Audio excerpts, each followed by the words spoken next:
ઘરે પોલીસવાળા મોકલ્યા હર્ષ સંઘવીએ. હું તો અત્યારે અહીંયા વિસાવદર બેઠો છું, જગ જાહેર આખી દુનિયાને ખબર છે. મારો ફોન નંબર આઈબી પાસે છે, મારું લોકેશન આઈબી પાસે છે, મારું બીજી બધી વિગતો પોલીસ હંમેશા ટ્રેસ કરે છે અને બધી ખબર છે ગોપાલ ક્યાં છે. તેમ છતાંય હર્ષ સંઘવીએ આજે સવારે મારા ઘરે પોલીસ મોકલી અને મારા મમ્મી એકલા રહે છે, મોટી ઉંમરના વ્યક્તિ છે સુરત, એની સાથે પોલીસે ગેરવર્તન કર્યું છે. પહેલા તો સીધે સીધા મારા ઘરે ગયા, થોડી ઘણી સરખી વાતો કરી, પછી બેફામ વર્તન કર્યું મારા મમ્મી સાથે પોલીસવાળાએ, અને પછી પાછળથી પાછો સારો એવો વિડીયો બનાવી લીધો. મારા ઘરમાં મારા બીજા પરિવારના સભ્યો છે એ બધાને ધમકાવવાનું, દમદાટી કરવાનું કામ હર્ષ સંઘવીએ આજે કરાવ્યું છે.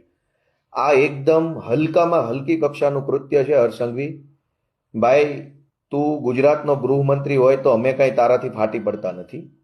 તારી પાસે 5, 25, 50